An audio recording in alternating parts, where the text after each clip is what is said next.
Basis 53, Part 0, is a behind-the-scenes look at Daniel MacBolen to give you a background as to who this guy really is. Now, Christine Joanna Hart has her show on Revolution Radio, which I'm airing sometimes some of the parts on Basis 50. And the radio version of this show will be on Basis 50, probably Part 6 or 7. The important thing is that Christine had never met Daniel, so it's a useful exercise that her interview should provide you with some background to who Daniel is, the kind of things he's done, the sort of influence and the sort of reasons why he was in the service and why he left the service as an active member. Although his ID, which I have a copy of, has given him he's still technically in the army and he's still under military orders, and therefore what he's doing now could get his life terminated, which is why he's conducted the later parts of the interviews, and in fact the one that we did on the radio this morning for Revolution Radio, he's actually wearing a ballistic flak jacket. So he realizes that he may be taken out.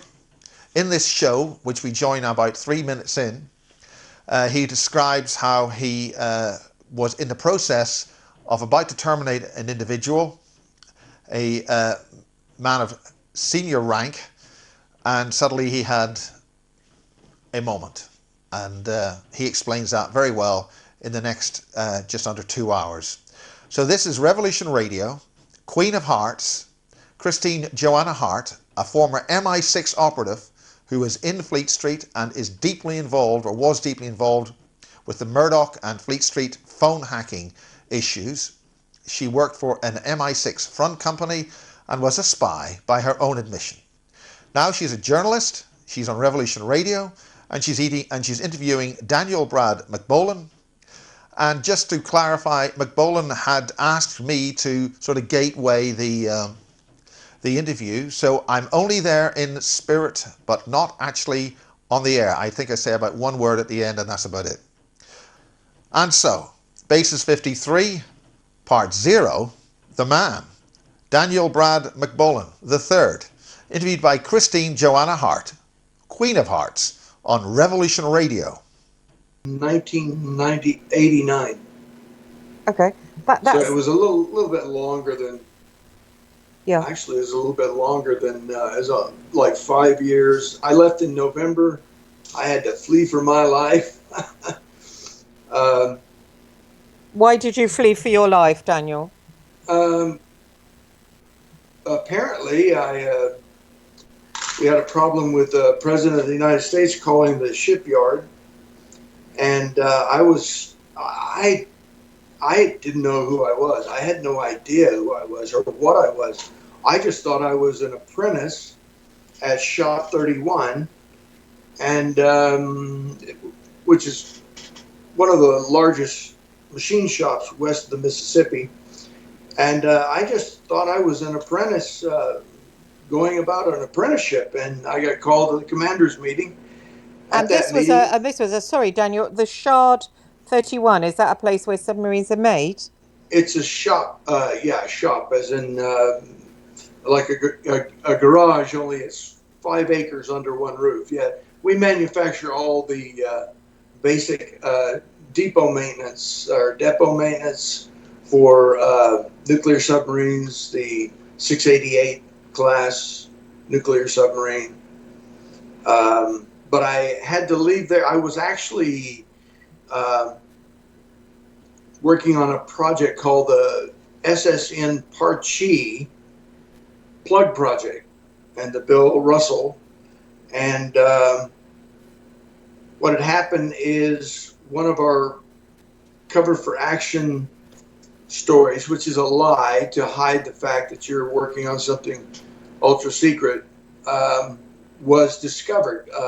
An Admiral Ace Lyons had clearance, but he had no need to know what we were doing, and he wanted to know what we were doing with 10 of these 688 class boats, and we wouldn't tell him. It was none of his business. Anyway, he sent SEAL Team 6 Red Cell, and they had the keys and codes for my brain, and I took them right into S3, which is an extremely secure building, and they tore up a bunch of stuff and took a bunch of rubbish because we had many layers of security, and one of them was that we would have cover for action stories. And these cover for action stories are basically well thought up excuses on why we're doing this, but are not actually true. And so Red Cell got nothing. Ace Lyons thought he got something, but they actually got nothing. The President of the United States called up Ronald Reagan at the time, yelling and screaming and cursing at all 12 shipyard superintendents. And I'm there, just a guy sitting at the end of the table, you know, an apprentice, wondering why I am there. And I can hear Poppy Bush in the background just saying, kill them all, kill them all. He was livid and wanted to get on the phone, and I guess Ronald Reagan was keeping him at bay, but he was highly upset because Ace Lyons had penetrated a certain layer of the project. And so he called everyone by name, chewed them out in language I'd never heard a president use. And he got around to me and called me by name and basically said, you're my man there on the ground. I want you to take down the names of each and every one of these men sitting here today. And if they don't give you if they give you the least bit of resistance or they don't cooperate fully, you know what to do. And he said it. So what do you like that? What do you think, Daniel, that you were working on that was so secret at that point in that submarine shop? Well, it's way past lying about it now. There's no cover for action story now. Basically, what it is we had 10 688 class submarines with 40-foot extensions on each boat. And these 40-foot extensions held it was a quite large tube angled down with two doors, one at the top, one at the bottom. And it was designed to hold what was called a pressure beam. And basically, several of the vessels had Project Jericho or Project Joshua. It was a sonic beam designed to kill the crew of a unidentified submerged object, and it would wound the vessel. The vessel is a living conveyance. We would wound it with a sonic wave, kill the crew, go with the boats over the vessel and attach to it via a pressure beam, bring it to shallow water, haul it off to a shipyard under the California coast and tear it apart, reverse engineer it. What does a reverse engineering mean? Basically, we take the materials of the craft and tear it apart and look at it and see if we can reproduce it. And we're talking at the moment about alien craft, underwater alien craft, yes? Non-terrestrial, yeah. I don't know if it's alien, ET, I don't know. All I know is it's non-terrestrial. My clearance didn't go up that far. So how did you know it was non-terrestrial? Did someone tell you at that point that that's what you'd be working on? No, actually, that's compartmented. Close hole, special or sensitive, considered sensitive compartmented information. And because it's close hole, one part of my brain would not allow the other part of my brain to know, to have any knowledge of the project. All I knew is I was working on the project in my waking state of mind, and in my when I was asleep, basically somebody had done something wrong. It was time for me to go to work. And when did you start downloading from this other altar you've got, this other this other part? When did you start being aware that you'd been working with ET and working on the military's involvement in ET?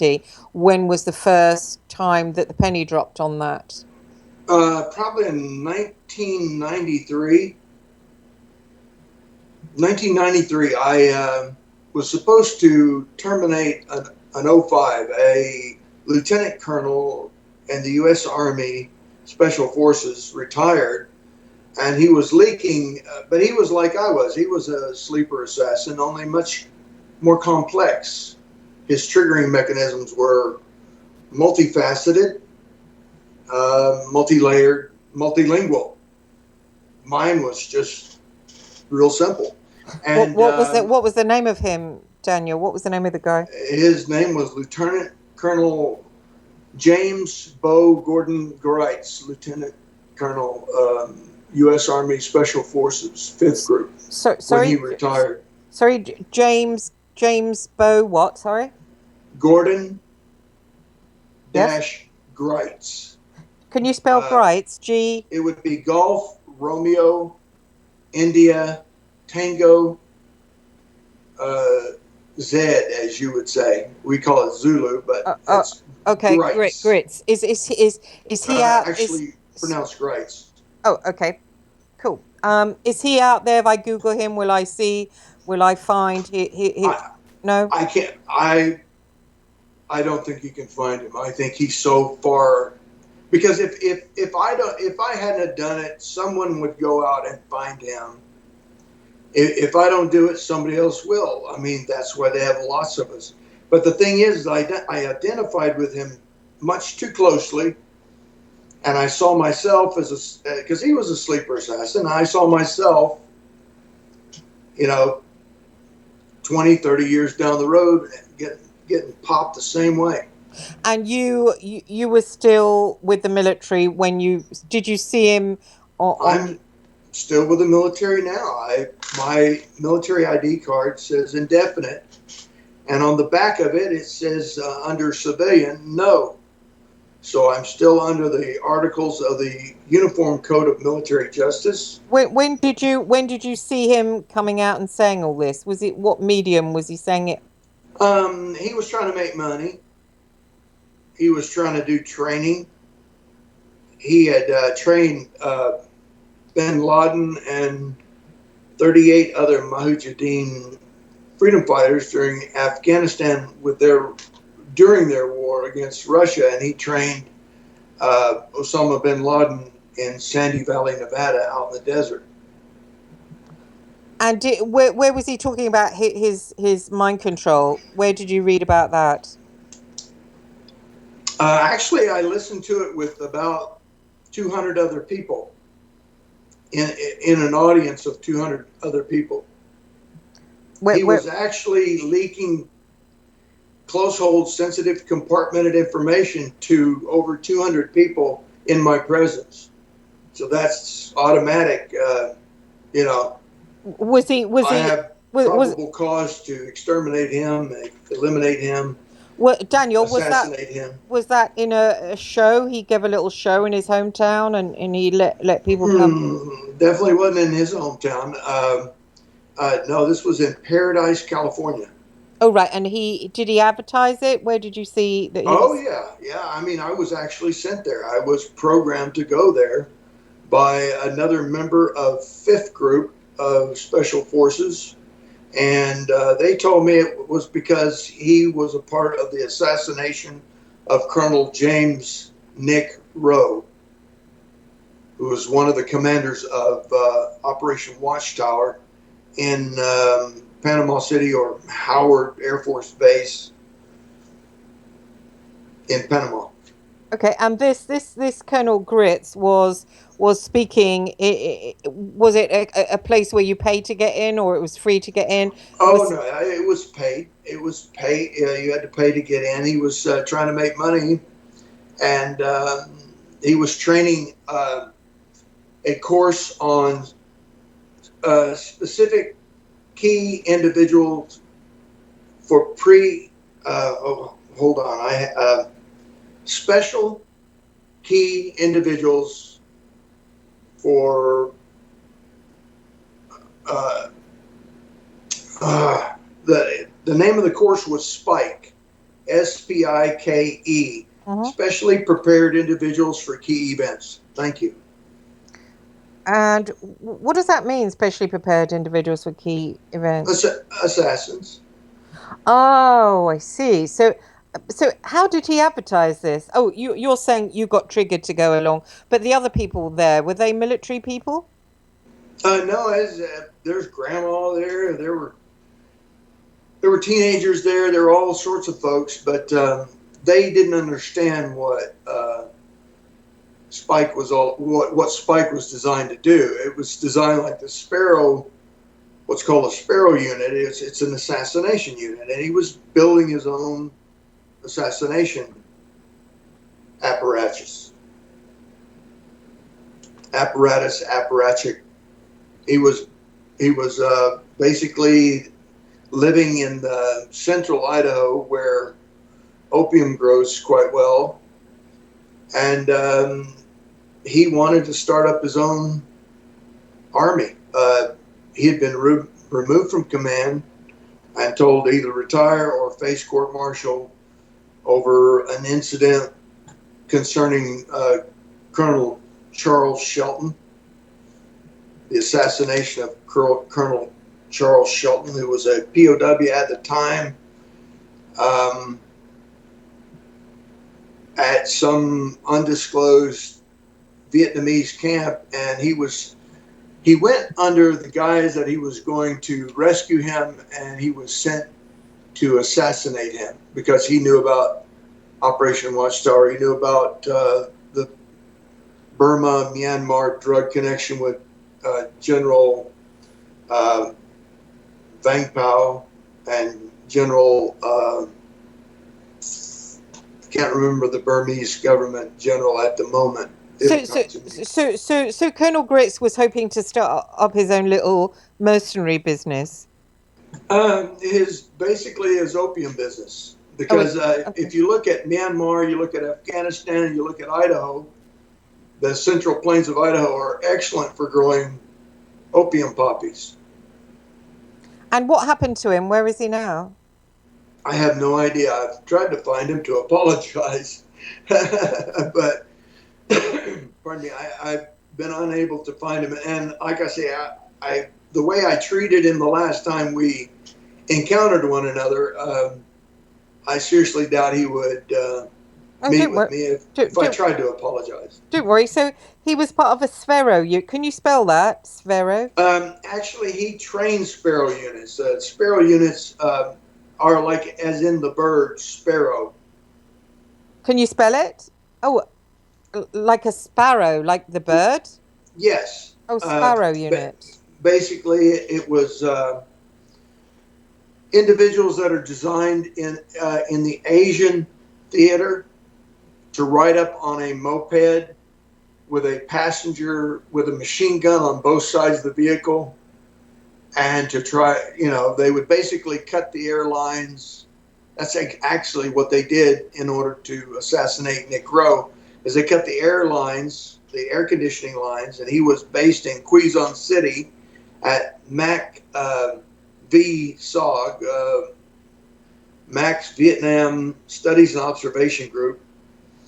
And on his way to work one day, he discovered his air conditioning was out, and he rolled down the window slightly, and two of these Sparrow units drove up on mopeds in a traffic circle and assassinated him and his driver. Why are they called Sparrow? Because they're small, they're children. They're children on mopeds. And that's basically the code name always has some kind of relationship to the project. And it's because he was using children as assassins. I mean, we did the same thing with the Pegasus assassination unit, where we would use children, and we would use Pegasus Project It was basically a sideshow to Pegasus project that Dr. Andrew Basiago was a part of. So going back to, so you listened to this guy, Colonel Grits, and he was talking about mind control, and basically you had a kind of meltdown of your own mind control, and one altar started bleeding into the other altar, and you started to remember things that you'd done. I woke up as I was pointing a sidearm at the back of his head at about 30 feet away, and I was beginning to pull the trigger.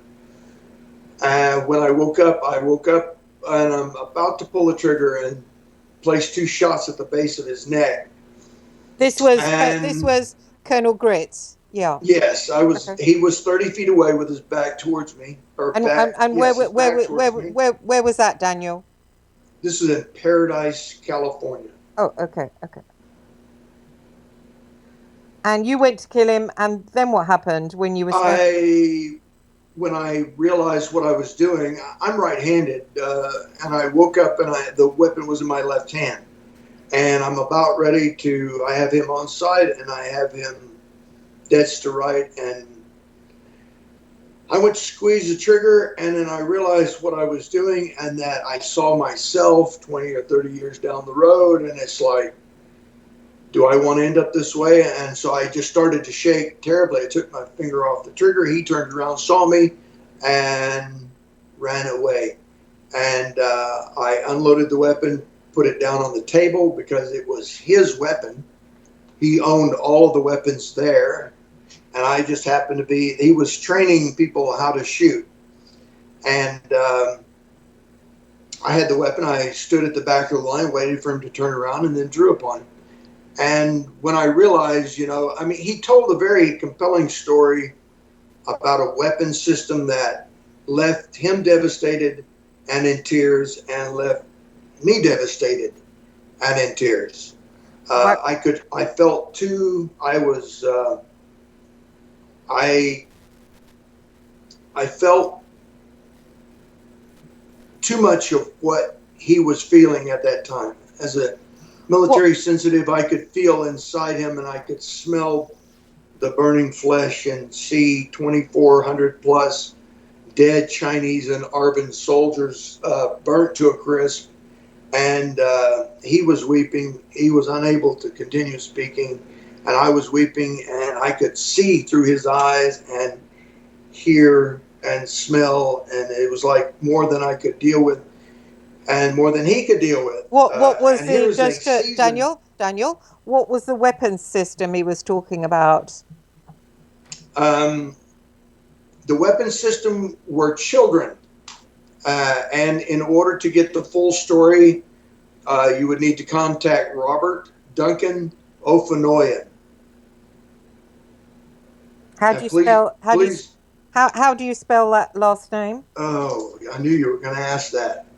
O apostrophe, F is in Foxtrot, I is in India, N is in November, O is in Oscar, A is in Alpha, N is in November, I think, Ophinian.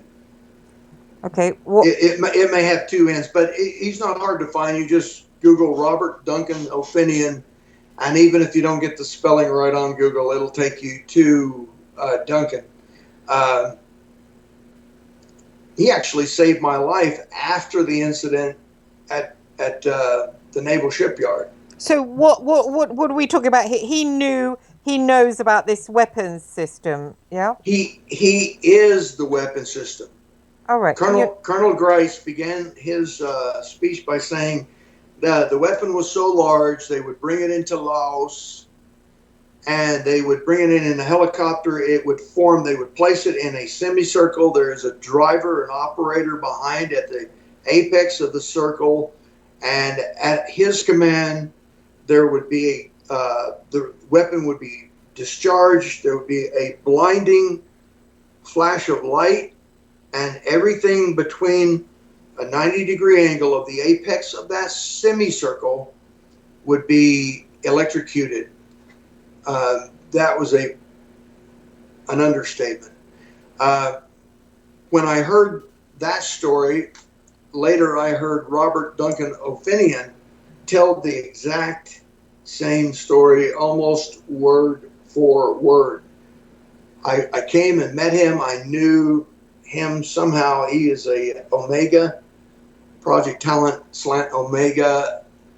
And What does an Omega mean? they're assassins, more like in operations. Zeta Diogenes is more along the lines of strategic assassinations, targeted precision, where Duncan O'Finian had many different, he wore many different hats. He was operational, where we were basically intelligence support activities. He was more along the line of, he would do assassins, but he would also do work with embedded in platoon or company size groups of U.S. soldiers. Why Daniel, why is the you were saying that he is the weapons system. I don't really get that. So like a When suicide bomber? he was 14 years old when he showed up in Laos, he was the oldest of 11 other children, 12 altogether. And they had psychic abilities. They would gather up in a semicircle. They would join hands. They would crouch to the ground and gather up basically the electricity from the earth. And as the commands were given, they would stand up as they were holding hands. They would hold their hands over their head, and upon a command, they would discharge the electricity from their body, frying everything with a P wave, anything with a heartbeat, within the 90-degree angle of that, the apex of that semicircle. And the children were the weapon.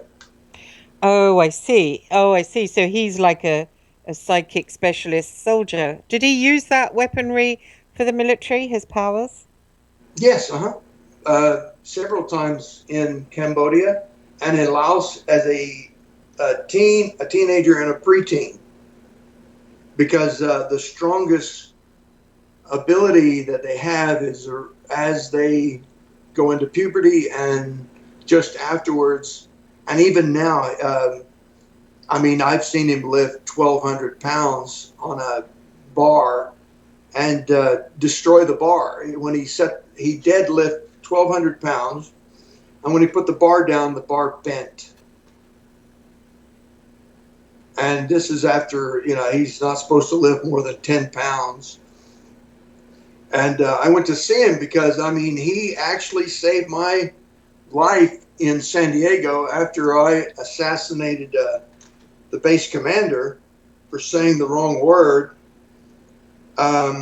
Basically, they sent me to San Diego and tried to chum me off the back of a fishing boat. When I left there, I got pulled over, chased down and pulled over by this kid with, afro-like hair, and he's in a stolen Monte Carlo that's yellow and green with a metal flake paint job. And he said, he pulls over and I recognize him, and I don't know where, but I know he's safe. So I get out and I talk with him. He goes, get all your stuff out of the back of your car. Give me your keys. Take your house keys off. And I just gave, because I didn't live there anymore. And he gave me those keys, and I put my baggage in the back, and he said, don't go home. And so I didn't go home. I left San Diego and headed towards Northern California, where I no longer lived, but, I was somewhere else. And he said, don't go home. And then he said, I will find you and bring your car back when I'm done. Don't count on it being anytime soon. And when he brought it back, it had 3 9mm holes in the side of it. So I'm not sure if that memory is is from his excursion or someone else did it. I'm not sure. I don't remember. So you started getting your bleed through. When did you start getting memory as of aliens, ETs? I noticed you mentioned, I listened to a little bit of what you'd been saying to Miles, and you mentioned reticuli too, which I found interesting. When did that come into your consciousness? When they kept bugging me, I guess it would be in '95. They followed me to Canada. They had been taking me, but the thing is you don't remember, and we're excellent candidates for amnesia. We were part. I mean, genetically speaking, I'm part of their race, and so And it's very easy up until 2005. I was sorry, can I stop you there? How do you know that you're genetically part of their race? I was told so Who told you? by a man who was supposed to be my biological father, but was not. He didn't name the race, but he said, "You're." I asked him. My mother told me this about my birth.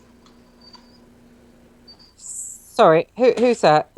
Miles, can you turn your mobile off? Sorry, carry on, Daniel. So this guy who was supposed to be your father, he said to you, you're a hybrid or something. My mother told me the strangest story, and then for 4 years afterwards, she became mentally unstable. Right. I mean, she met me at the door with a sidearm, with a pistol.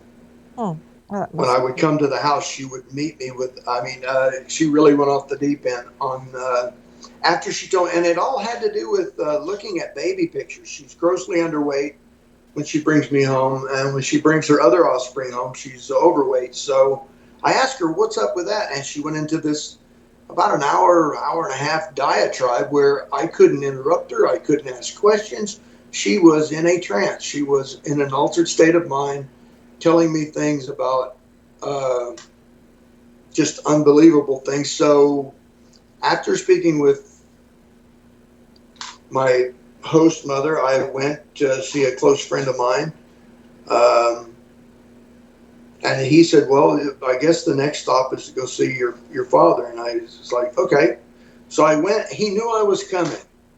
I didn't call. I didn't do anything. I came unannounced. He knew I was coming. He had already prepared and told his new wife that she needed to get up and leave, that he needed to have a man-to-man talk. And when she left, she just got up and left the house when I walked in. And I was like, he had to have known I was coming. But don't you think that maybe it was just their way of being mean to you to say, oh, you come from something else that isn't human? Well, when you find out what he said, it's not really mean, because I asked him, I said, well,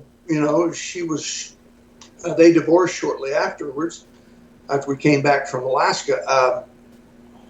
I asked him, well, then who is my father? And he said, you don't understand. You're a product. You're the product of many fathers and some genetics that don't come from this planet.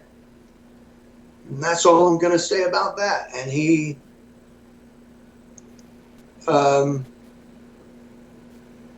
never said another thing about that. We had small talk, and he died thereafter. Was he in the army? He was in the Air Force for just a little over 20 years. And He was in Strategic Air Command, and I replaced him. 5 years later, I worked for the same civilian in the same hangar, at the same base, in the same bay, the same hangar bay as he did 6 years earlier, working for the same civilian. And when did you first come in contact with, I think Miles said that you worked in Area 51 at one point. When did you first come in contact with the ET? No, I never worked in Area 51. That was someone else that I had met who did work in Area 51, but I was assigned to the deep underground military base at S4, Sector 4, Sigma 4. It's referred to in many ways, but S4 is what people know today. And so we would have to go back there. Every time there was trouble, I would be sent back to S4. And or if I had a yearly checkup. And what was going on in Sector 4? I saw people and I saw things. Of course, I was under the influence of interrogation chemistry.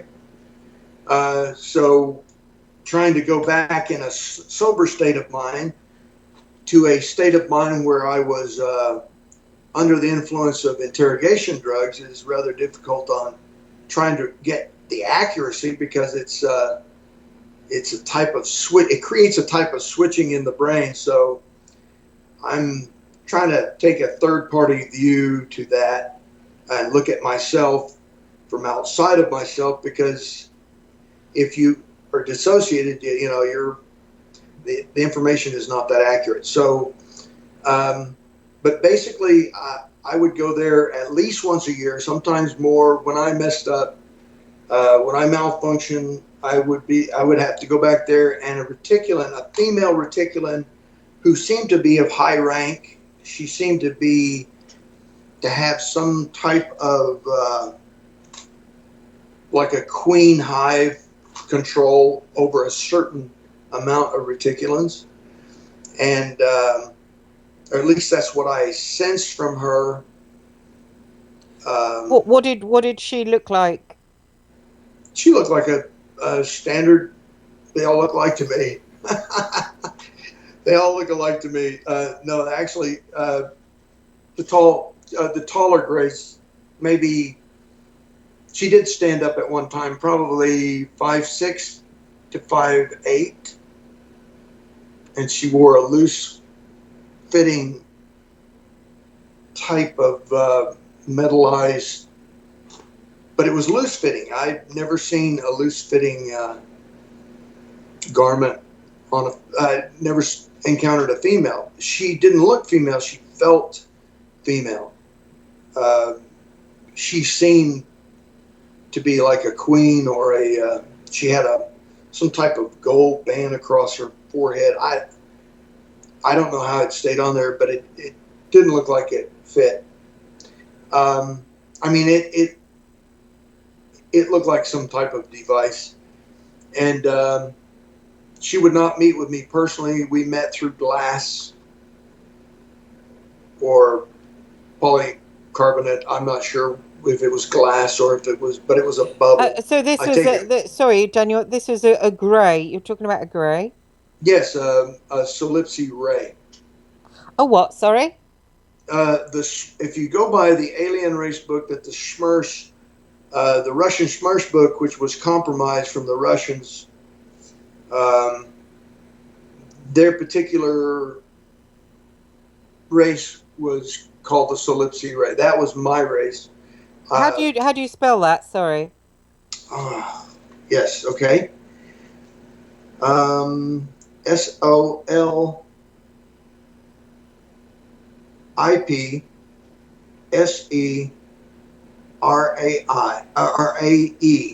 I'll spell it phonetically. Sierra, Oscar, Lima, India, Papa, Sierra, Echo, Break, Romeo, Alpha, Echo, Solipsi ray.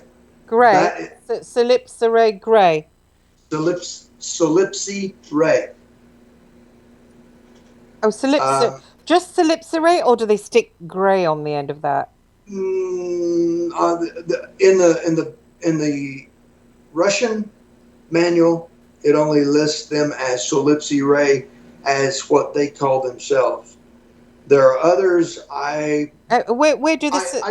I just went through the book, and when I saw that, I knew who, because I'd always seen them.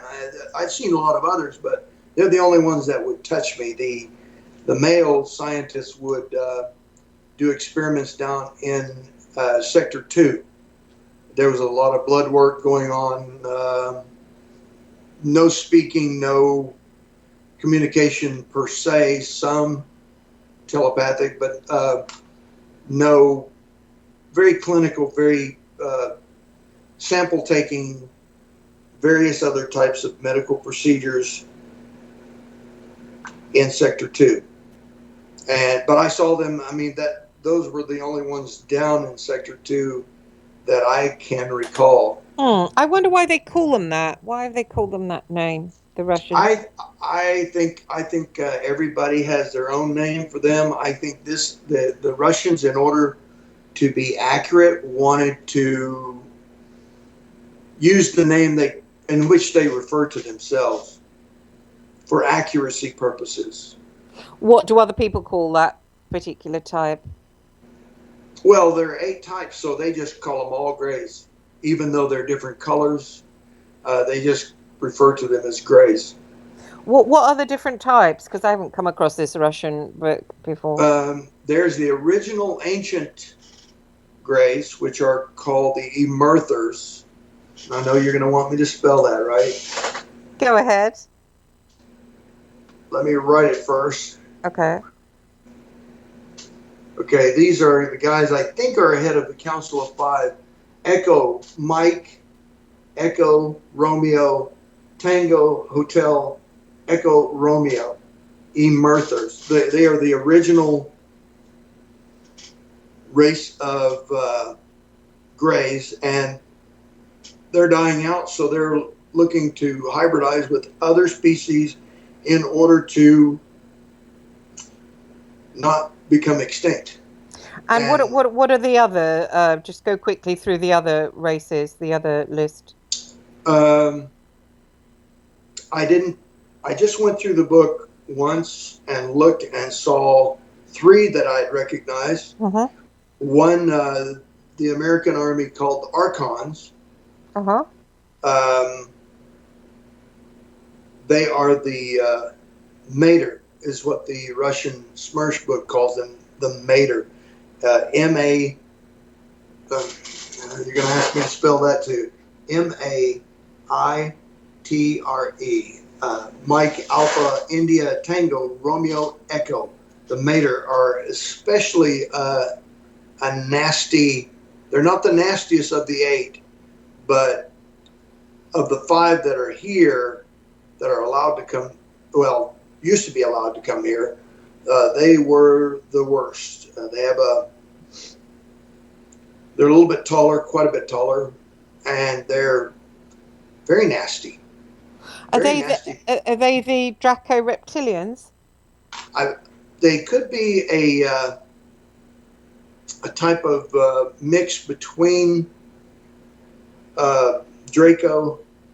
That's why I call them Archon Dracos, is because they are particularly nasty, and most likely they inherited both sides of the family, and the Dracos are nasty but egotistic, and the Mater are gray, and they're particularly nasty. Could come from the genes. Do you, and of course there's the Palladians and the Syrians, is that the rest of them that they've got down, or any others I've missed out? I've actually met a Plejaren. They refer to themselves as Plejaren. You're going to want me to spell that, I take it. If you want. Go ahead. Okay, it is Papa, Lima, Alpha, Yankee, Alpha, Romeo, India, Alpha, November. To that. Plejaren. Is that like? I'm sorry. I'll start again. Plejaren. Okay. Let's try this again. Okay. Papa, Lima, Echo, Yankee, Alpha, Romeo, Alpha, November. Plejaren. Plejaren. Pleiades. They're from the Seven Sisters. They're from the Pleiadian. People. Yeah, they call them Pleiadians. The Dracos call them Pleiad dogs. They're at war with one another, so they call each other a lot of things. It's really hard for me. I've been hearing a lot about Draco reptilians, and from James Bartley I had on the other day, and now yourself, these different aliens. I mean, what do you think? I'm There are a lot of different. You can't just say all reptilians are bad. I mean, there are reptilians that help indulge with Tommy Castillo. There were reptilians that were servant reptilians. They were a lower caste. They have a caste system. And the higher up they are, the whiter their skin and the more usable their wings. The higher they are in the caste system, the darker they are, the lower they are on the caste system. And but like I said, they're not all bad. They're not all. They don't all look the same. There are some that look like frogs. Some look like toads. Who was you saying? Who worked with them in Dulce with? And you said someone's name. Tommy Castillo.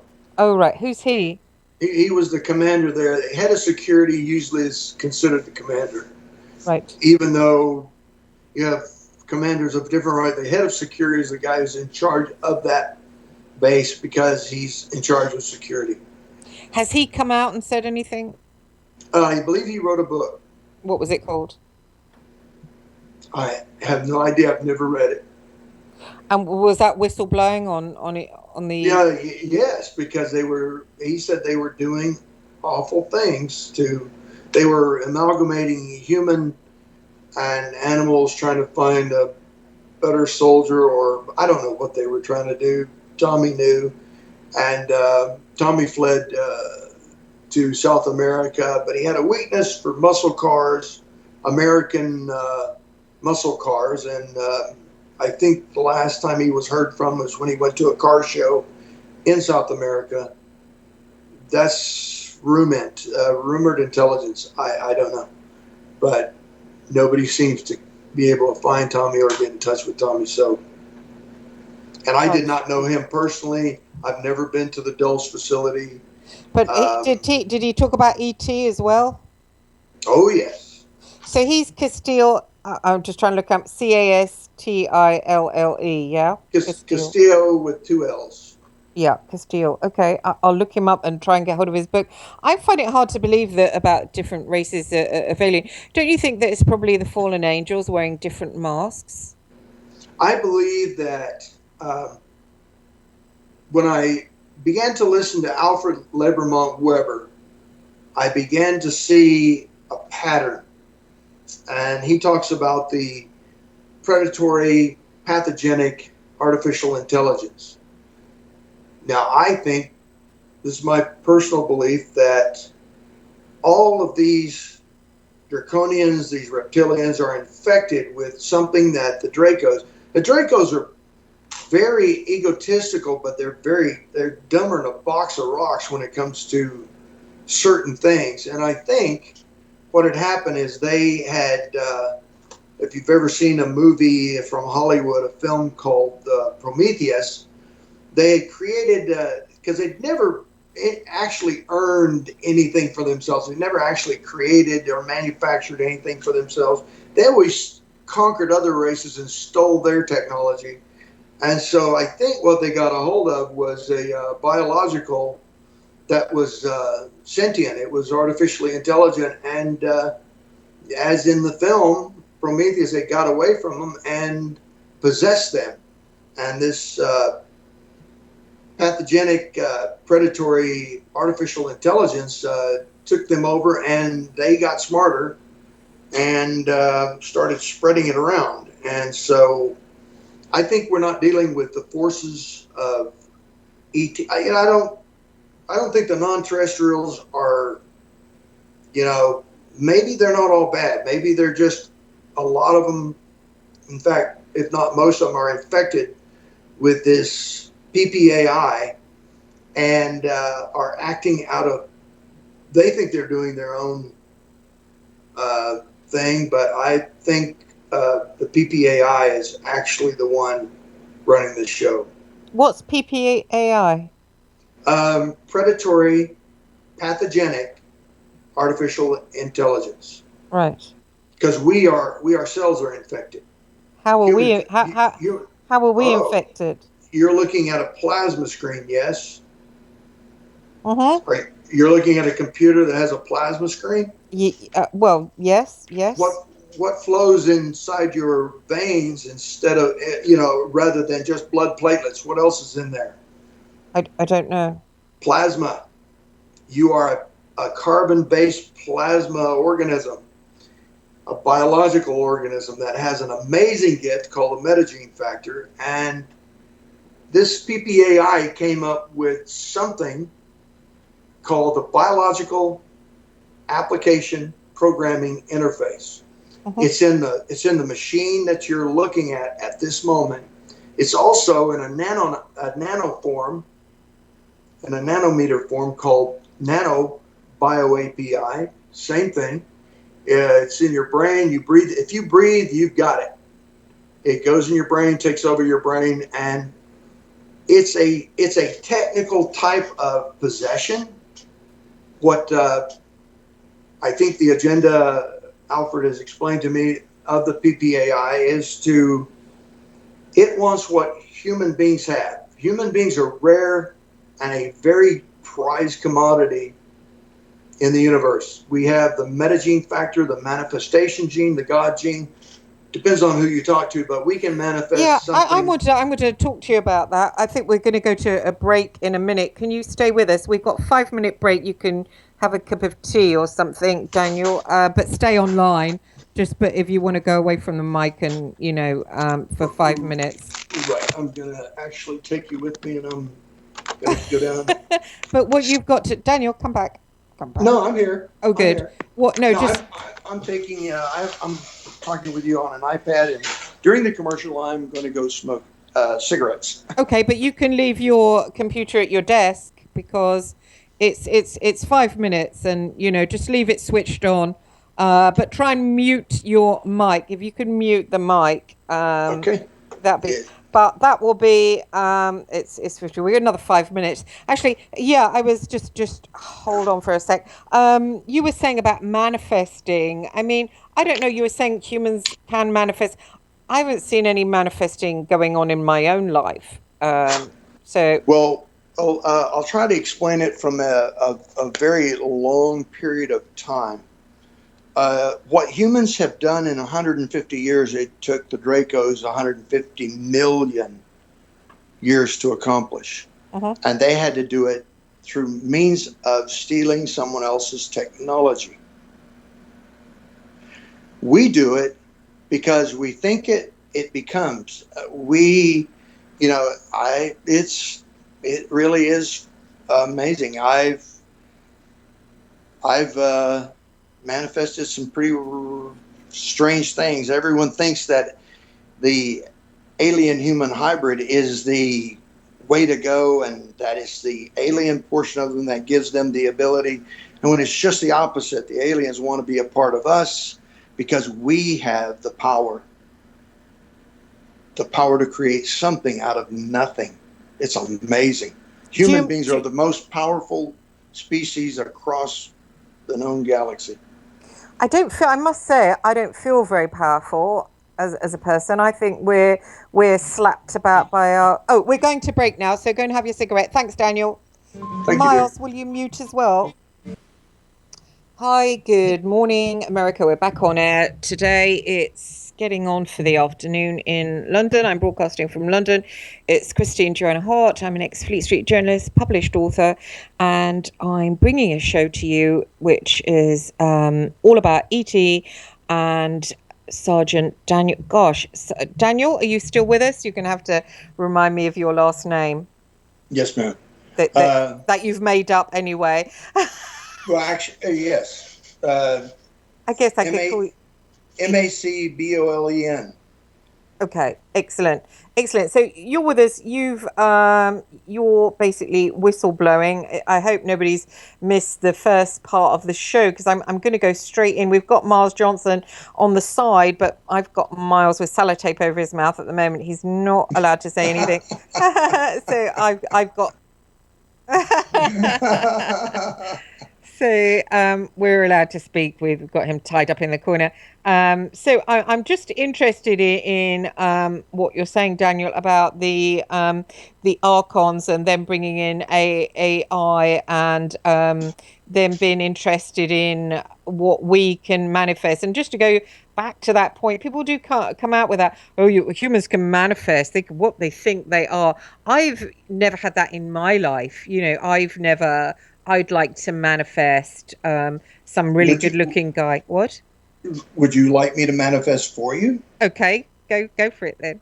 According to universal law, you're not allowed to manifest for yourself because that's considered service to self, but you manifest for others.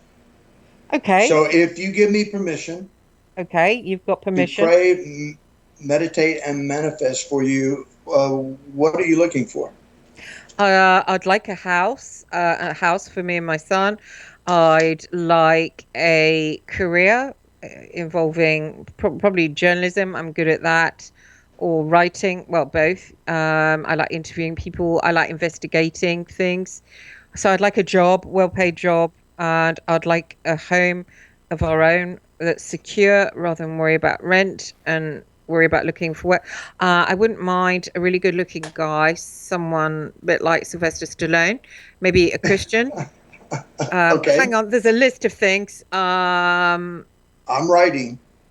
Good health for myself and my son, and world peace. Okay, well, hold on. Mir, world peace.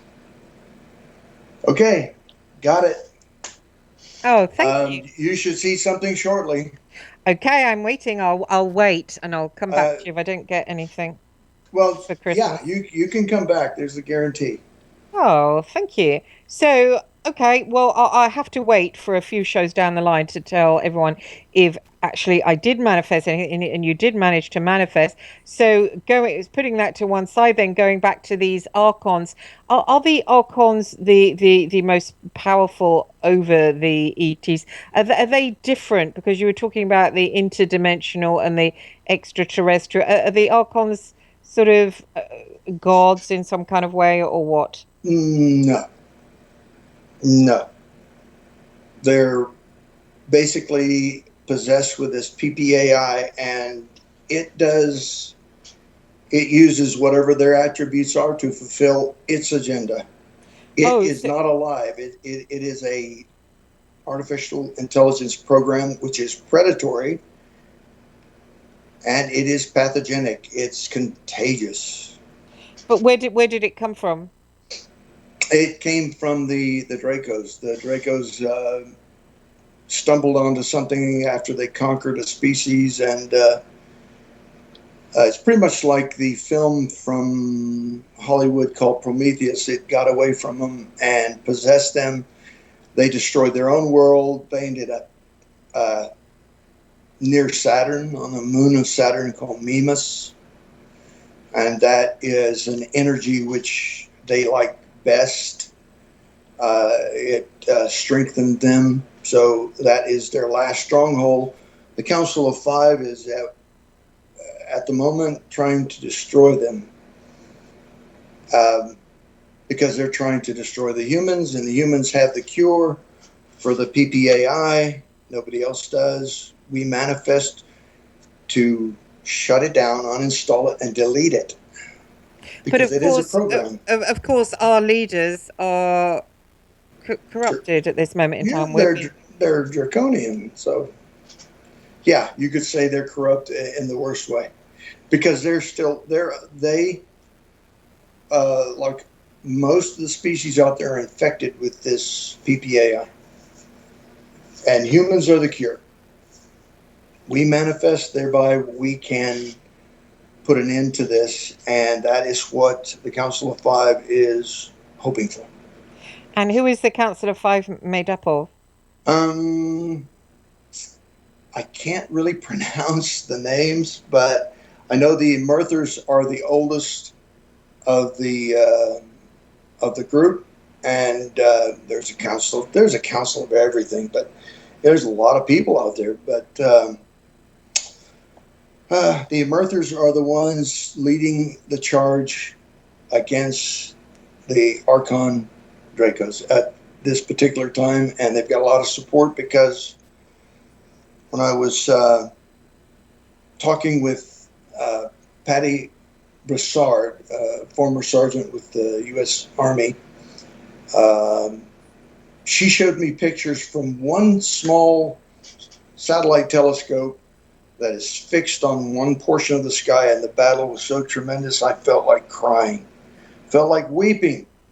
Big boys don't cry, so that says a lot. What what what Um, what did you the see?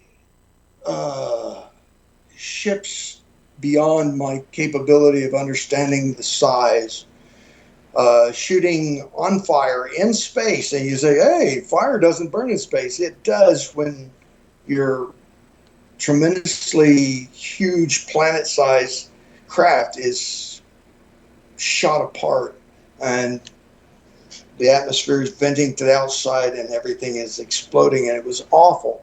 It was a 24-hour time-lapse photography on this telescope, and when I saw the violence, I was overwhelmed. Who showed that to you?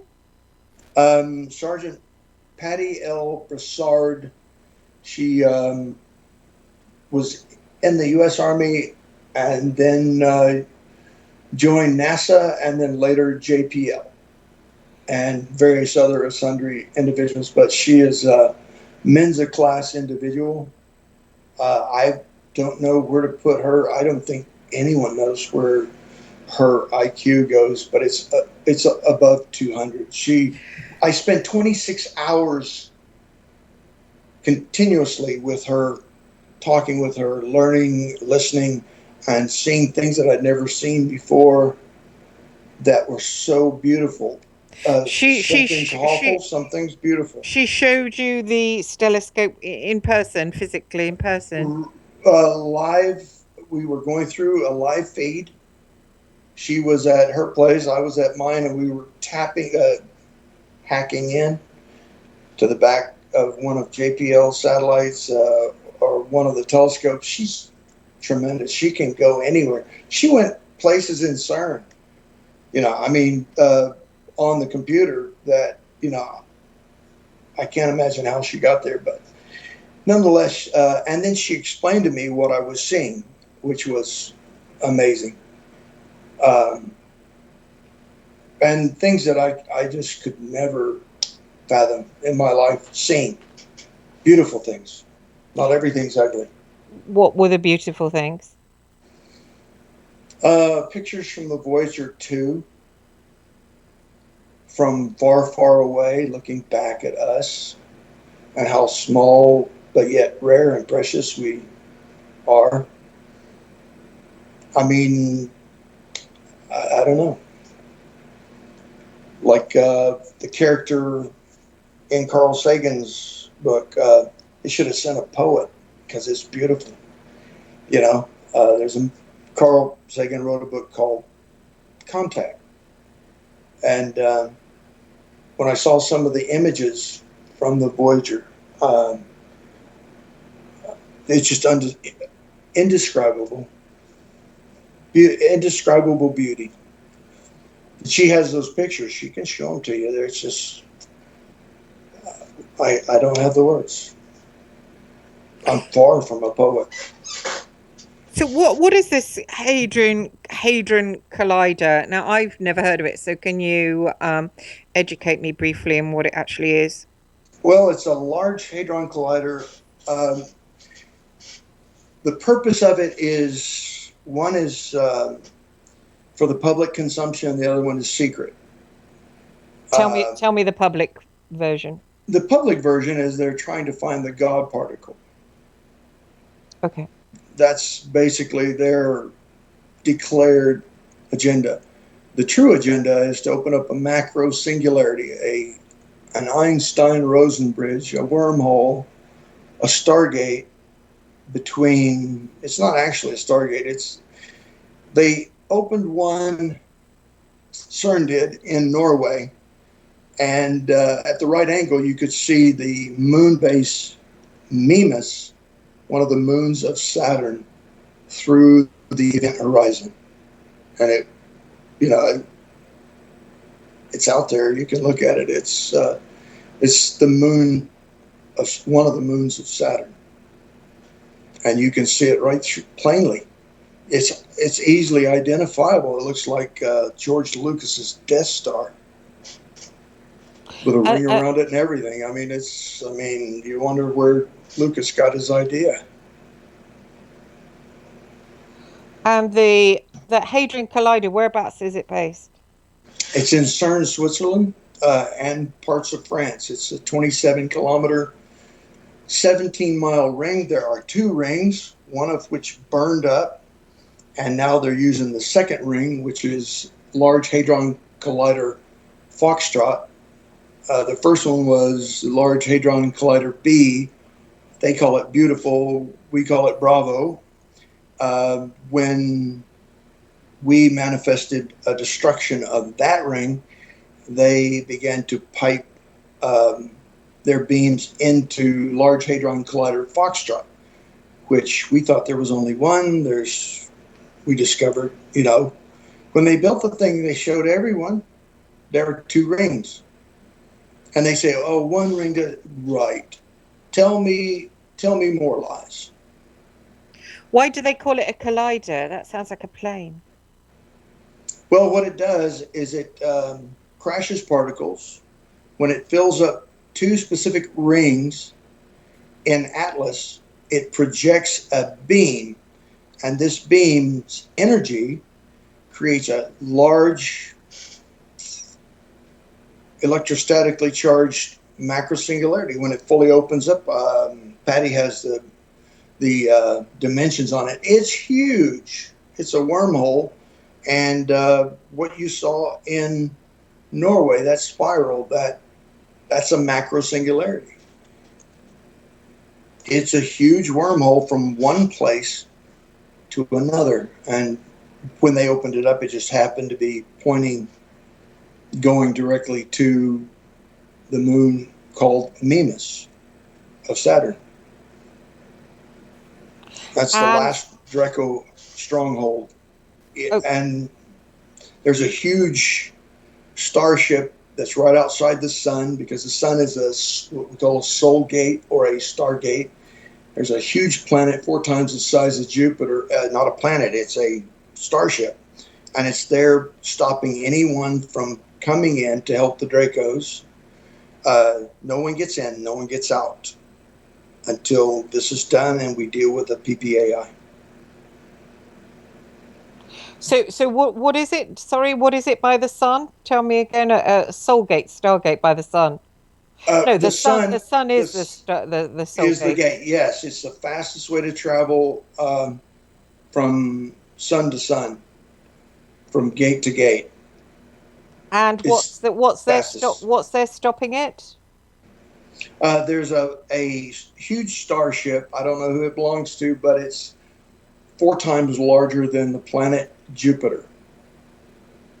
And it can be seen there. Pattie has pictures of them. You can actually, she caught it, I believe, from one of the telescopes that was watching, and they had filtered that huge craft out of the picture. Of course, that's what NASA does. They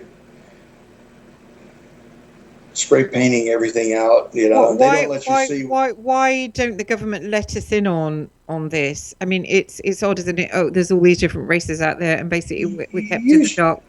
Usually, it's like what Tommy Lee Jones' character says in the movie Men in Black. One person is smart. You get a mob mentality together, they become dumb, stupid, and dangerous. And you know it. That's his words, not mine. That's Hollywood's words, not mine. And it's true. Human beings are giving to panic. They're like sheep. I hate to say that, but they're not very bright. And under the influence of the PPAI entrainment, they're a whole lot dumber. I hate to say that about you guys, because you guys are really powerful out there, but you just don't know it. But they owe it to us to tell us what's going on at the end of the day, don't you think? I'm sorry? I think our rulers should tell us what's going on. Well, they're working night and day to stop you from knowing what's going on, because that's if you knew some of the things that they were doing, then you would hang them from the nearest light pole, and that's what they're afraid of. Because if human beings come into knowledge of what they're capable of doing, then they would basically manifest the Dracos into nothingness. They would manifest them away.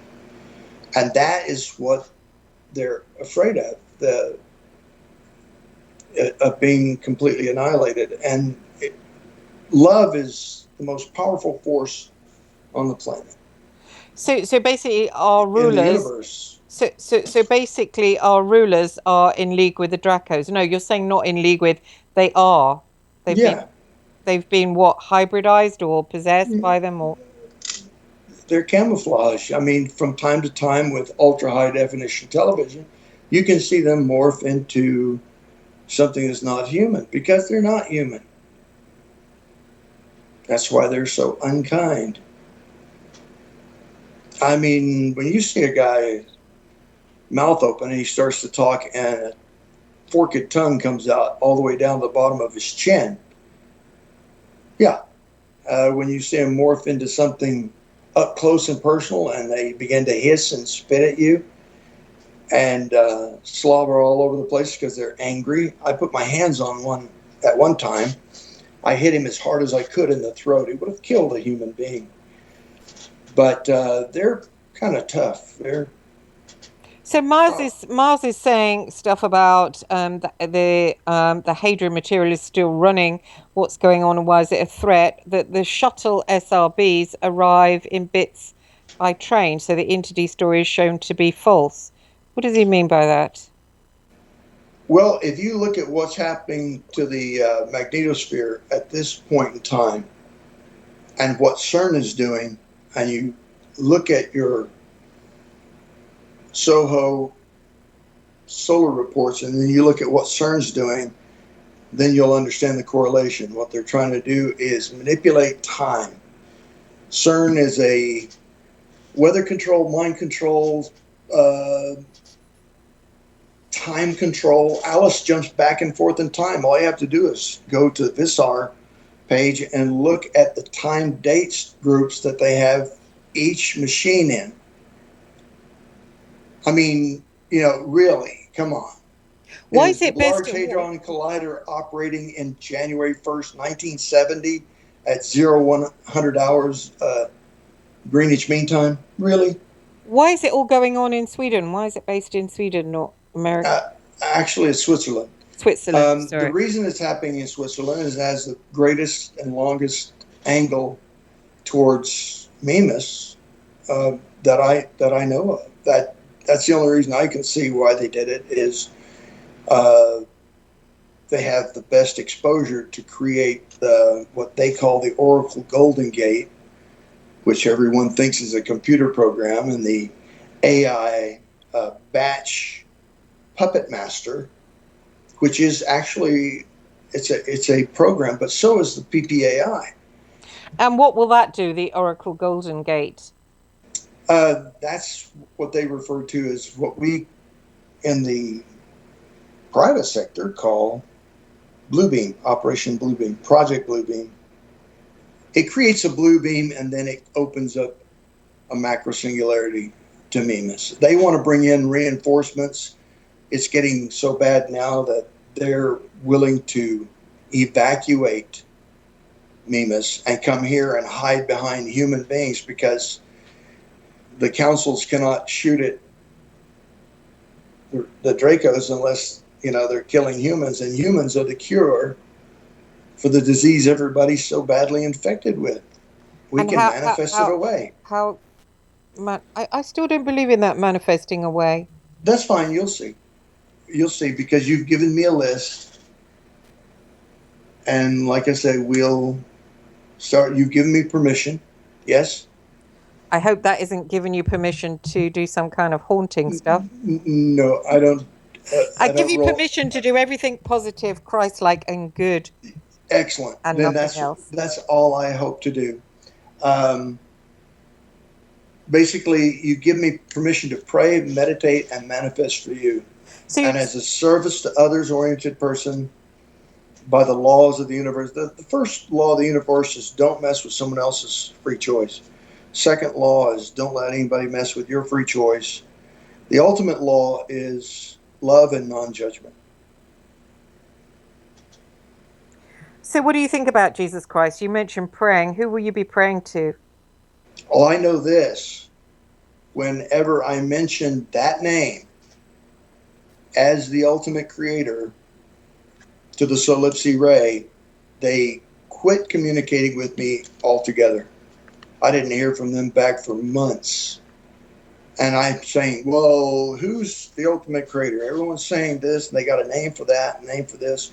And I went through Muhammad, Buddha, Krishna, Vishnu. I went through the whole thing. When I got to the name Jesus Christ, all of a sudden I got this feeling that they were beyond belief afraid. And I didn't see him for 6 months, and that's not normal. So there's got to be something to, they don't refer to him. When they came back, they referred to the earthly deity. That's all they would say. They would not say the name. They just simply said the earthly deity. And Well, I don't use the name Jesus Christ, because if I'm lumped in with all the rest of these people that want to go murder people, and it's like, in the name of God, you want to go murder people? Oh, I'm sorry, I can't. If you go directly to the ultimate creator, by the definition of the term, you've found the right place, because the ultimate creator is so much bigger than what my mind can comprehend. But I know this earthly deity that they referred to is this person, Jesus Christ. I know that beyond a shadow of a doubt, because when I said the name the second time, they didn't flee. They just said, "You mean the earthly deity? We'd appreciate it if you just say, you know." They didn't say it that way. They don't speak that way, but what I find it they referred to interesting. him as the earthly deity. I find it interesting that Christ said in one of the Gospels that he was the gate. So that's interesting, isn't it? He said, Mm-hmm. I am the gate. But if I go around calling myself a Christian, people will say that, this and that. So I don't want to use names ever again. I just want to go the ultimate creator, because the ultimate creator is the ultimate creator. If he came down here and became incarnate, that's wonderful. That's even better. But all I know is this. When that name is mentioned, they all get out of the way and leave. And for some reason, that is the only evoked name. Some farmer, some other grays were, by description, were kidnapping his son for lunch.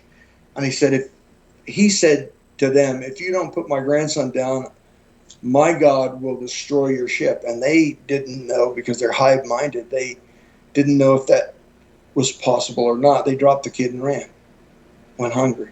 So doesn't that prove, Daniel, that that they are all these ETs in their different forms and their different names are all the legions of the fallen angels, because they do run scared of Christ.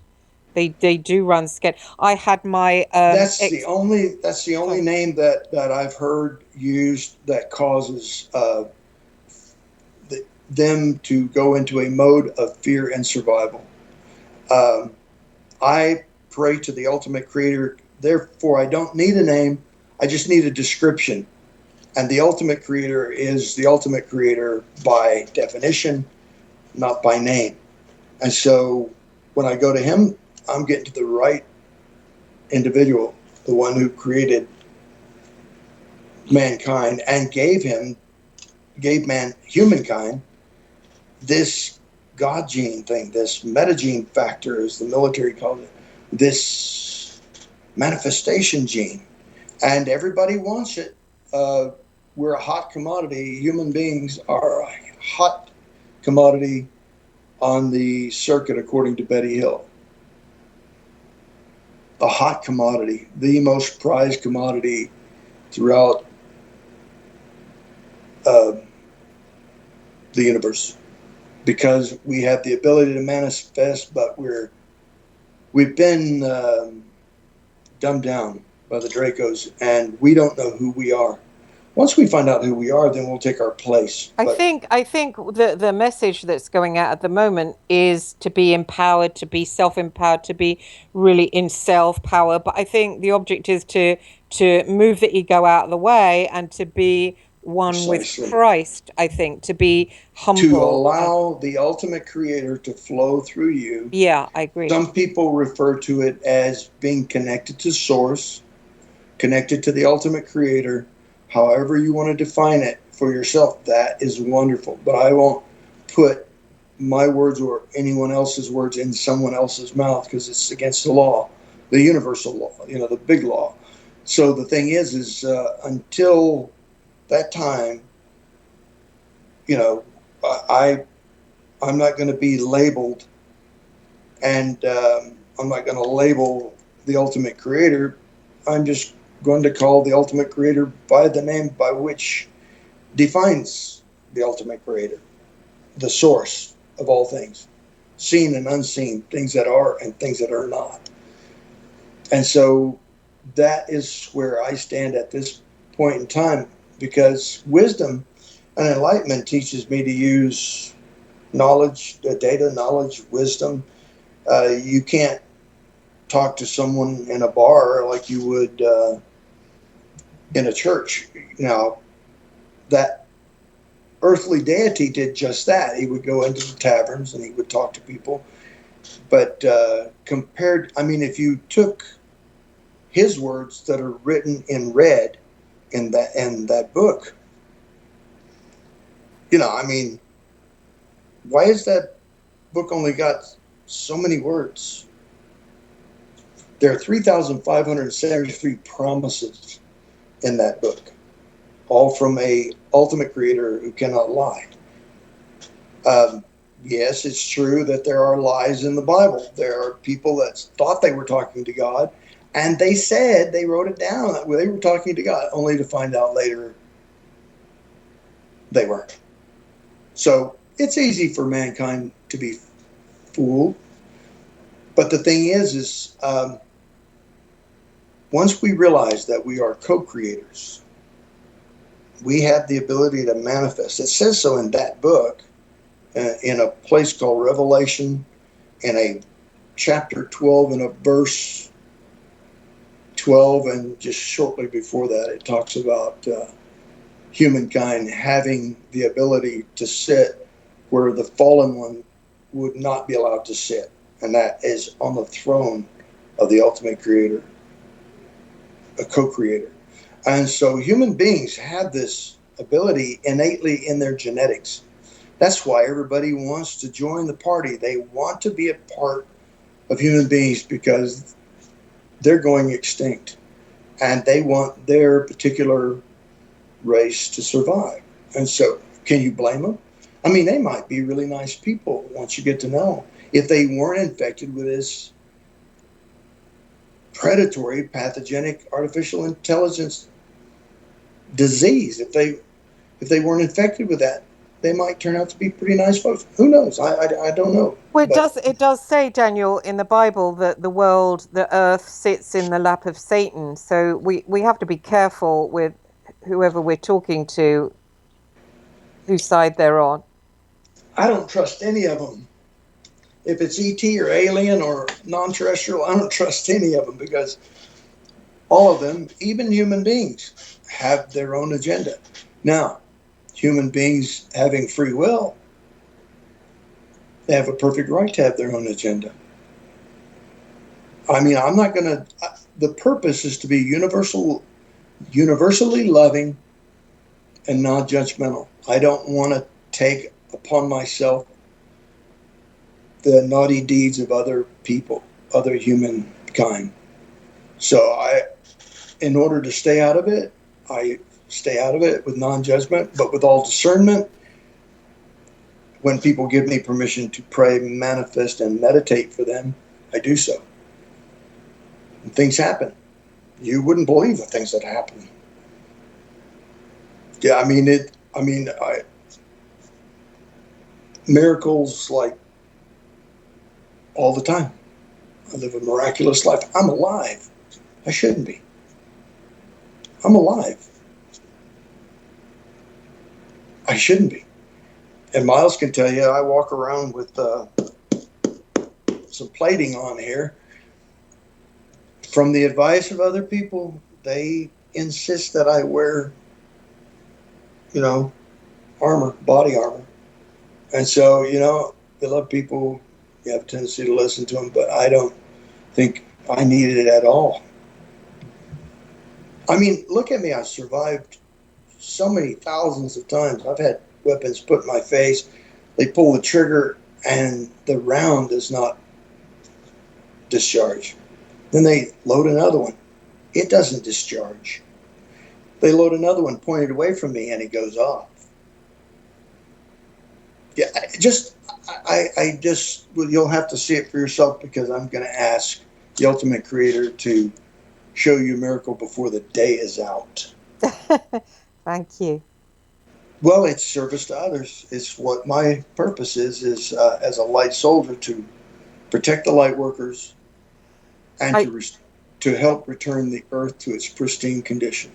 I think I need a miracle. I had my own experience of when I was sharing about stuff that I had done I worked for ex-MI6 agencies, the mercenary agencies here in London, the spook agencies. Mm-hmm. I worked undercover most of my life as a spy before I went into journalism for the News of the World, and I brought in these spies to the News of the World and to the rest of Fleet Street, Sunday Mirror, the Daily Mirror, and they brought in the hacking, and basically the whole thing imploded. But I believe that it was an operation to destroy the British press, to take away the teeth of the British press. We don't do investigations anymore, even though it looks like we do investigations. Like the Mail on Sunday and the Daily Mail are very good at slapping investigation over it, or looking like it's hard news and investigations. But we don't do that anymore in Fleet Street. And it's just, the rulers are sort of left to run amok, where, the media is just, it's nothing anymore. It's just a PR. It's a PR machine for the rulers. And I was talking about that on air, and I was being interviewed by other people before I got my own show. It was given to me by Douglas Dietrich. And so I was talking about it, and I had this really weird experience. I was walking in my town and I felt like a dust thing down my throat, and I'd just been on air. I think it was about a day before, and I was smart dust, and it crawled right down the back of your throat into your lungs, and you almost put you under. Yeah, it was like 6 feet under. Yeah, it's called smart dust. Smart dust. I didn't know what it was, but I was walking. Smart dust. Okay, interesting. I was walking. You can feel it. You can feel it crawl into your lungs. It takes about an hour. Yeah, I could. And I could feel it clinging to the back of my throat. And what I thought had happened, I thought that something had gone past, like a van, and like, what do they call it? That stuff, asbestos. So I went to the doctor. Like you've been sprayed. Mm-hmm. Yeah, it was horrible. And oddly, that night, I felt it going down my body. I could feel it even going down my legs. But I thought, well, okay, I've swallowed some asbestos or something. And I went to bed that night and I was watching TV and I just put it out of my mind. I didn't even think about it, because people have said, oh, you were worried about it and you had a dream about it. But this wasn't a dream. I tell you what happened next. I went to sleep and I half woke in the middle of the night. You know, when you're in that, is it a hypnagogic state? Yes, uh-huh. yeah, half asleep, and I Yep. felt a kind of like my head kind of and I am astrally conscious, but my head kind of, it was like it was lit up all of a sudden with a kind of a really bright light, and all of a sudden my chest and lungs started to glow, and it wasn't uncomfortable. It was quite interesting actually, and my throat was like glowing warm, and it was almost Hmm. like that was lit up, and all of a sudden I had a communication, not as a voice, it was a thought form, and it said to Hmm. me, "Did you enjoy this afternoon?" And I thought back in thought form to it. What do you mean, did I enjoy? I'd forgotten all about it. I said, "What do you mean?" And they said, "We can reach you whenever you want. Shut up about what you're sharing about. You should zip it." Well, they said it in a very succinct way. It was, a lot better Yeah, than I'm it's gabbling. it's voice of God. We call it voice of God microwave technology. But the bottom line is, yeah, you had spiders crawling down because if you look at these nano robotics and you look at smart dust, they literally look like spiders. If you ask Miles, he could probably send you a picture of what one that is tremendously huge. I mean, these things that crawl down your throat were larger. The smart dust is larger than the nano bio API and What, has a different purpose. So it's designed to go down into your lungs, yeah. bore a hole between the bacilli, and suffocate you to death.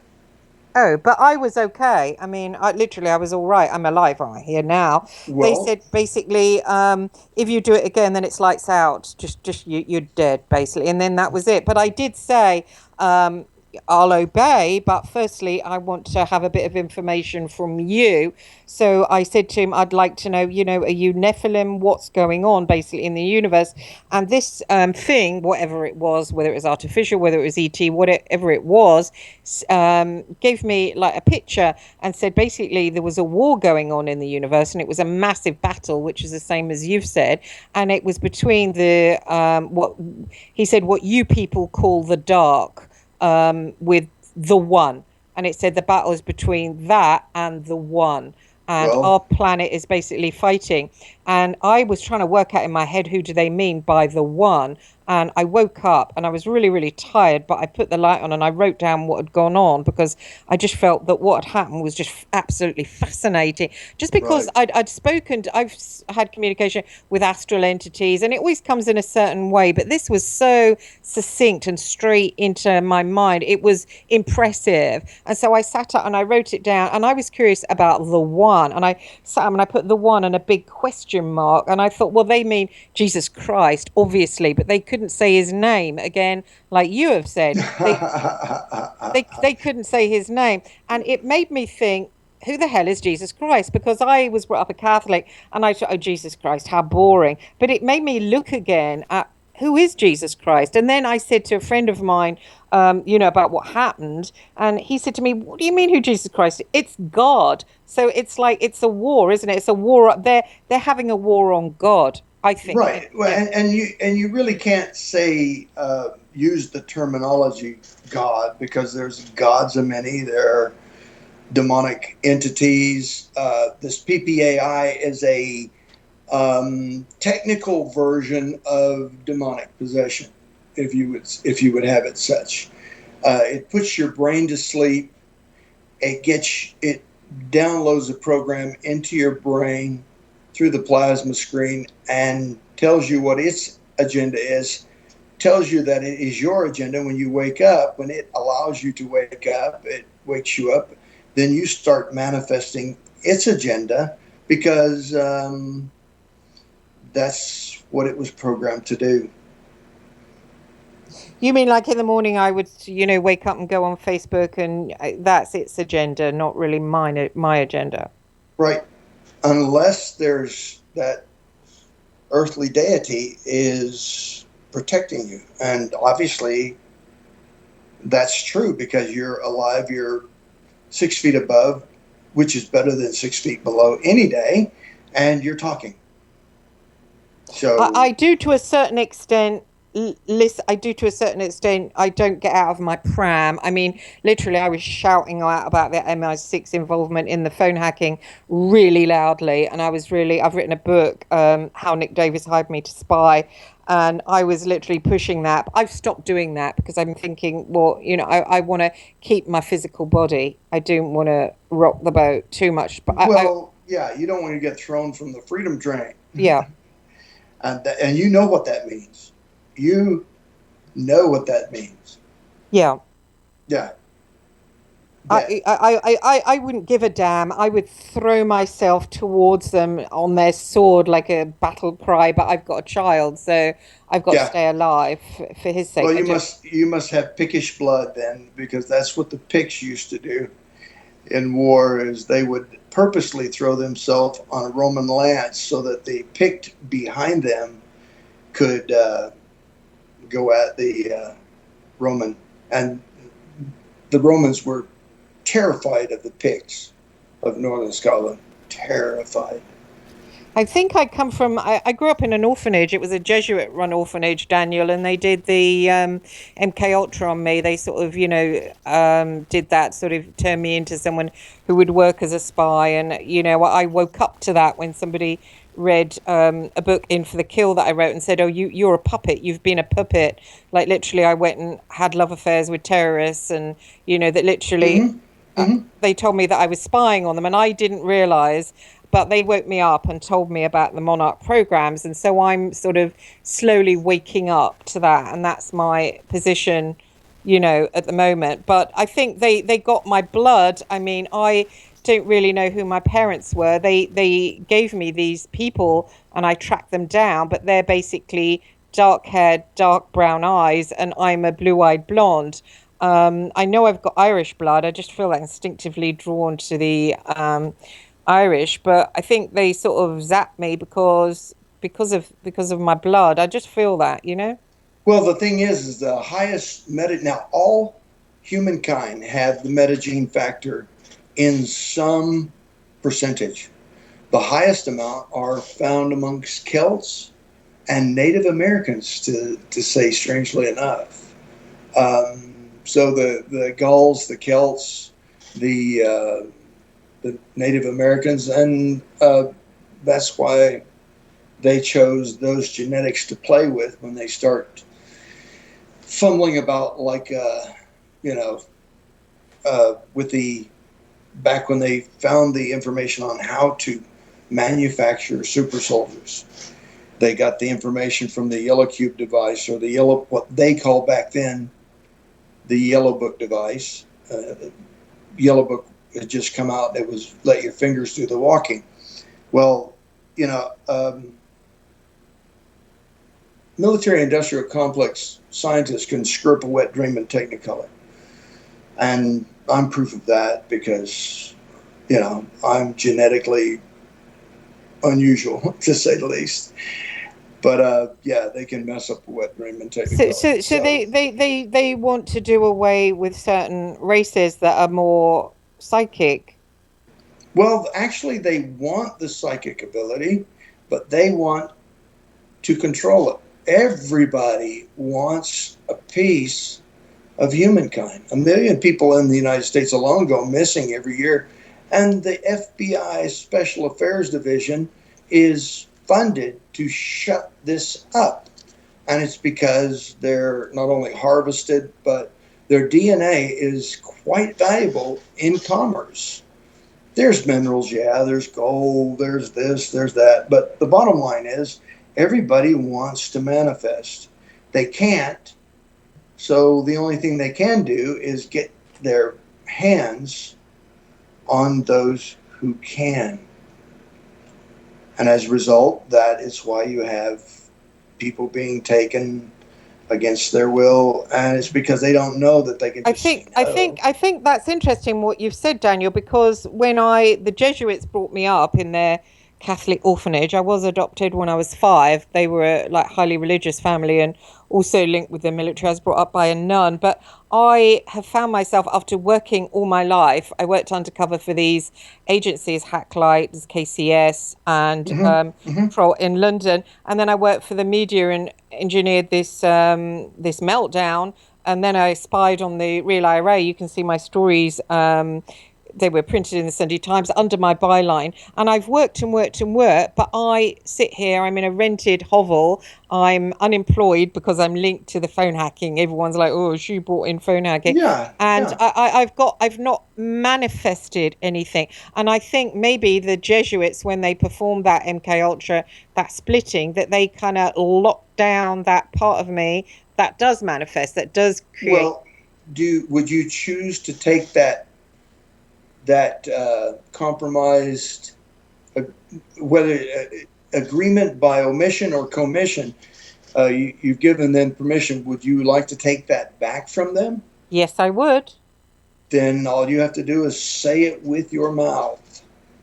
You say, I take it back, and you're manifesting. That's the first step of manifesting right there. All you got to do is say it. I feel I take it back, but Good for you. I feel that part of me, Daniel, is like in ice when I see her in my mind's eye, the part that spies, the part that has these love affairs with these bad men. Right, I feel like right. it's covered in ice. I can just see its eyes, but it's like ice. So how do I speak to her? What do I say? You just did.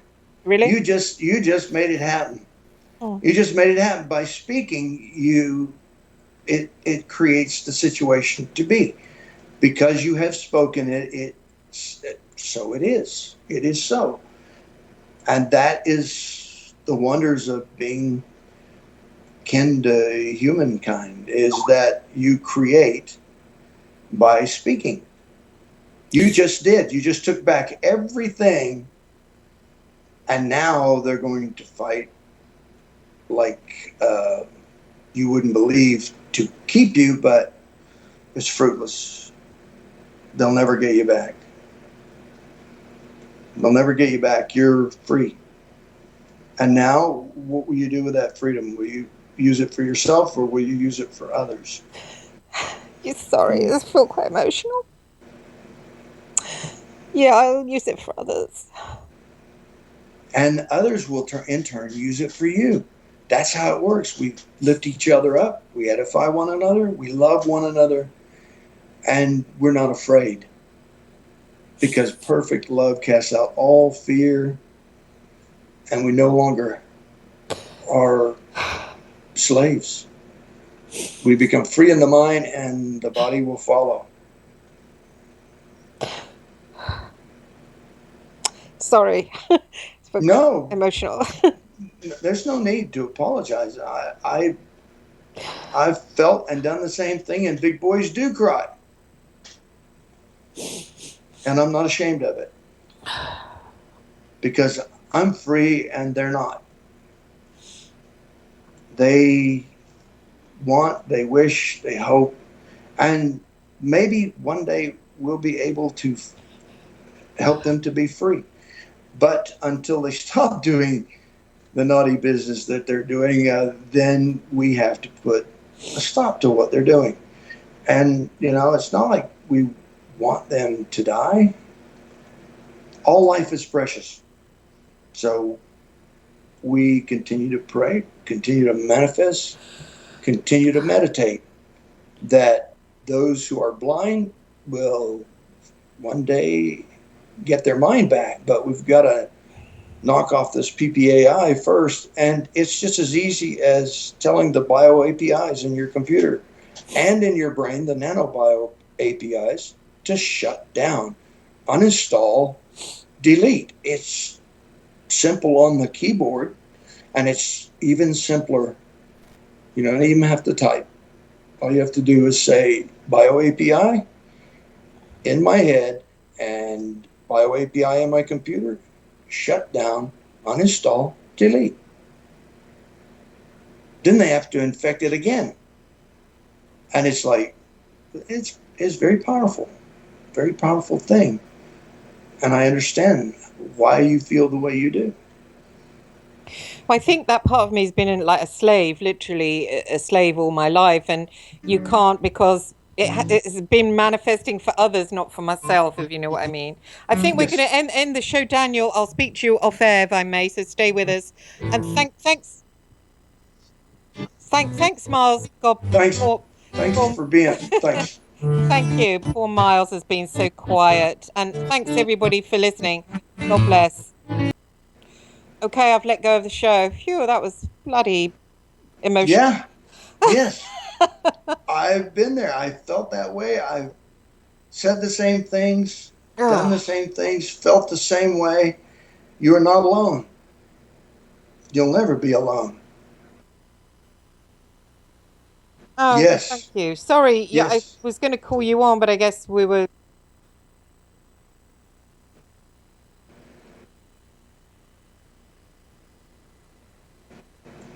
Well, thank you for being with me and being a good advocate. I the way that you get things out is when the first thing you said is, well, we're going to bring this guy on, and if he's not who he says he is, then something it'll all be damned.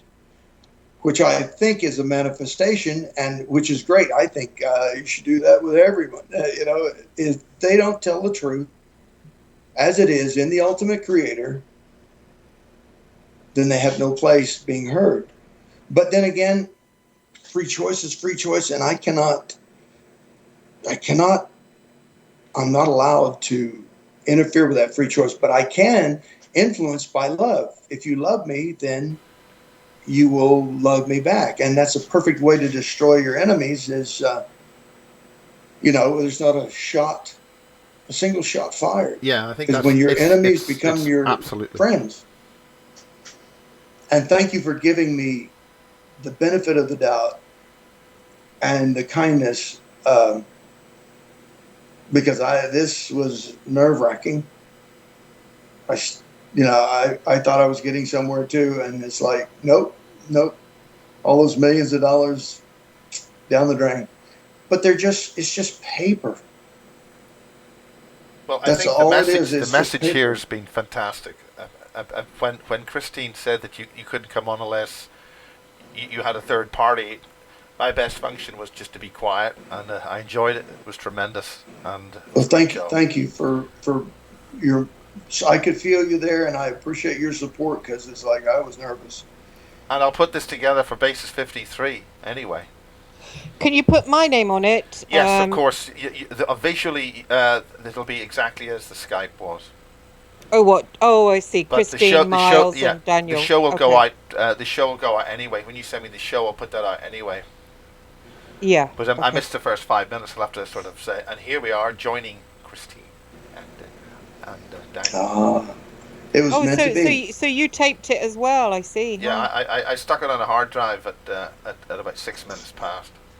Oh, okay. Excellent. Yeah. If you And could then just put and then my name proceed. on it Yeah, as yeah. well. Your name is Okay. on it as Christine Joanna Hart, and Oh, it's thanks. on the Yep. thing. And I won't be manifesting a Job for you because I don't believe you deserve a Job. I think you've already been through the trials and troubles of Job. But I will manifest work for you because they call it a job, but it's a Job. It's the sufferings of Job as is written in that book. Oh. Well, it's And interesting. so, Just the whole phone hacking scandal and the whole MI6 attack on Murdoch is where I came in 2010, Hmm. blowing whistles at Sky. But I noticed that the Chinese were getting in there as well, and there were entities and all sorts of nasty things flying around inside Sky TV, which I blew the whistle on. Big spiders. I don't miss Fleet Street, but I do miss the money. I need money. Yeah. So I mean, In I don't this know how to reality, earn. we need money. It's as simple as that. well, you'll get the means by which to live and to thrive are yours for the asking. You've asked for them; they're coming your way. Oh, thank Miles, you. you asked for them; they're coming your way. When you ask me to pray for you, it's coming your way. Uh, By the it's way, how is your left eye? My left eye's better, but I noticed during the preamble before in a break that you were touching your left eye when we had a break, just in the minutes before a minute before I came back from getting a coffee. Yeah, And I just wonder. only And because the other thing is, Peter Paget had a similar problem with his eye when he did his disclosure at Warminster. it's always the left eye. Yeah. It's always if you go on dataasylum.com and look, the fellow who did the exhaustive research on this and shows evidence from a scanning electron microscope and from just on and on and on with Hollywood, because as Christine knows, that the best place to hide a secret is in plain sight. In Hollywood, it has been working with the OSS since the 20s. Yeah. Since television came on the scene, the television set itself is considered by Milton H. Erickson as a confusion induction device. And if you talk about the first iconoscope, nobody knows who invented that. They said, yeah, they finally came out and said somebody invented it. But the iconoscope is, the second commandment talks about no icons. And here is an iconoscope that burns, it uses a photon gun to burn images in your brain without your choice, without your frontal lobe discernment, and it does laser surgery on your brain. And this thing can be used for good. It can be used for, all things can be used for good and for evil. But the thing is what should I do? I need higher orders. I need marching orders. I need general marching orders from the ultimate creator. And then I need specific marching orders for me moment to moment, because I don't have anything else. My past is gone, just like your past is gone. And there is no guarantee that I'll live in the next 2 or 3 heartbeats. So all I have is now. So when I live in the now, I have joy. No matter what's happening, I can be unhappy because things are not happening. That's where the word comes from. I can be happy because things are happening the way I want. But no one can take joy from me. There is no such word as in the English language as unjoyed or unjoy. So once you have joy of knowing who you are, where you come from, but especially where you're headed, then your journey becomes a joy. It becomes a true adventure. Because you don't know what's coming next, and I don't want to know what's coming next. The ultimate creator leads me from one beautiful thing to the next, to the next, to the next, and to manifest for other people is my greatest privilege. Well, that is absolutely wonderful. I'm going to call it. Get my house keys from the restaurant that I left them in before I came here. So I'm going to leave you be and bless you. Well, I'm going to end because when you go, Miles, the call will drop with Daniel. Just say thanks very much, Daniel. So stay in touch. Are you on Facebook? You're not. No, I had to get off there. It was like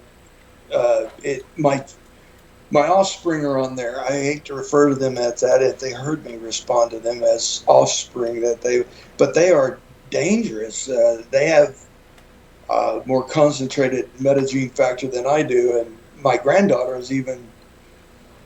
Has she not has such a beautiful my oldest granddaughter from my youngest daughter?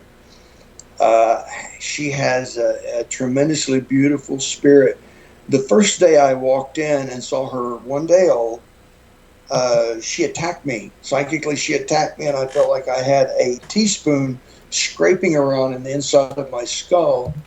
And it didn't stop until she heard the sound of my voice, and she recognized my voice from within her mother's womb. That she stopped. I almost fell down. I almost collapsed, lost consciousness. A 1-day-old child is following me with her eyes and causing me tremendous amount of agony in my head. I mean, like somebody had just put an ice pick in my head. And the moment I spoke, she stopped. And I am so grateful that she has such a sweet spirit. We asked that.